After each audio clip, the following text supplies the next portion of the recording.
Okay, here we go. First ride. Let's see. Booting up.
Okay, I went for my ride, came back, as you saw. Yeah, it tells you things on the screen that you're in sport mode, that the headlights are on automatic, and what have you. So it does tell you information. So I was in sport mode. I think traction control was turned off, like I had it in the settings. And yeah, you know, the short ride, you know, put 3-4 miles on it, and yeah, that's good for now. I want to get my temp tag. I don't want to, you know, get in trouble by riding, even though I have insurance and stuff, and I'm sure any normal police officer will be like, oh, okay, you know, makes sense, you know, take it back and don't bring it out again. Although it's insured. That's the main thing, right? Getting a wreck, it's insured. And anyway, so, you know, I'll go ahead, get that temp tag, gotta get to the bank here and sign the paperwork for them, and then they'll finish up on their end, sending it to the clerk and recorder, and that's it. So far, I like the bike. The ride went well. Maybe the tire's a little, I don't know if it's hoppy or if it's the big blocks. I'm not used to big blocks on the road. You know, yes, I've ridden that on the road, but that you're expecting to be more vibey. Obviously, it's a 2-stroke, and the tire to be a little more bouncy, right? So I don't know. Probably just something I have to get used to. Could be the tires, could be me just not used to it. Don't know. Too soon to tell.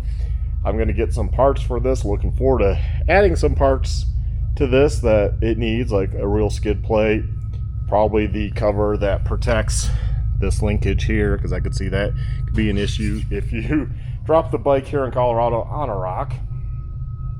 But other than that, I'm probably not going to do too much unless I see some interesting things. And if you're wondering what that noise is, it's the train out back is going by, if you can hear that. I would like rotor protection. That would be cool, because Colorado is rocky, so having some sort of front rotor and rear rotor protection, especially rear, would be very valuable. So hopefully somebody comes up with a rear rotor guard. That way when you're in the rocks here, I'll just feel like it's protected. People, oh no, wait, man, just lose a few pounds, man. It's that's probably the better weight you could lose, actually. Adding a few pounds to the bike to add protection.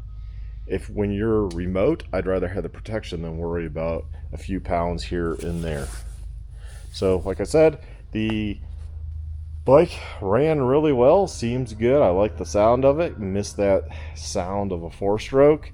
You know, I will run this a few more times, just short distances, and then change the oil just to change the oil. My understanding is that the oil filter is a KTM oil filter. So yeah,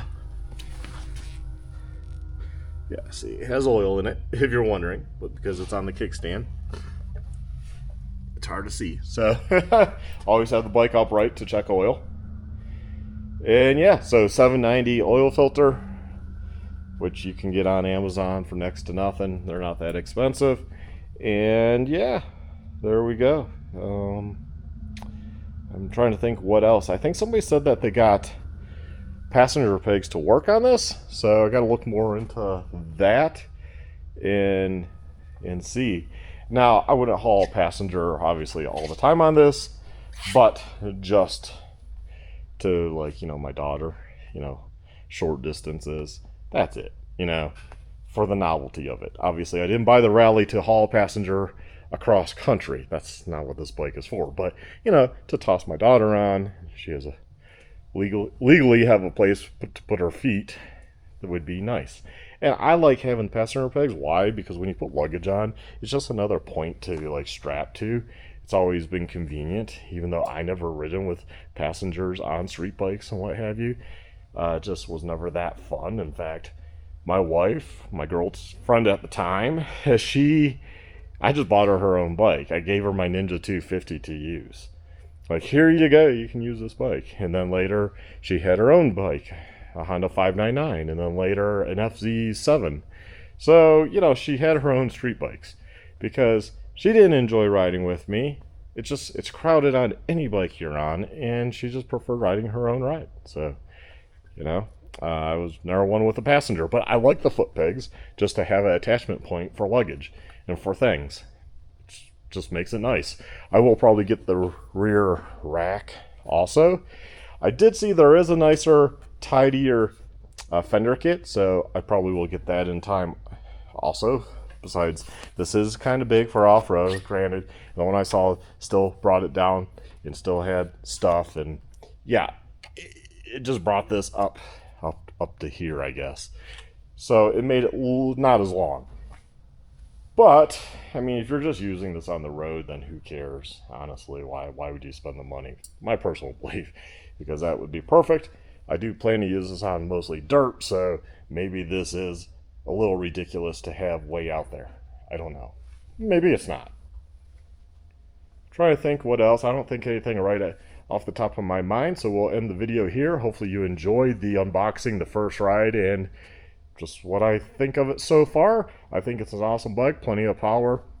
That's definitely not going to be lacking, and it's going to be a lot of fun. This is going to be a good adventure for me to be back on an adventure bike, dual sport type of bike, and exploring stuff and getting out there into the wilderness and finding new areas. You know, there's a lot of roads that just wander about, and I like that stuff.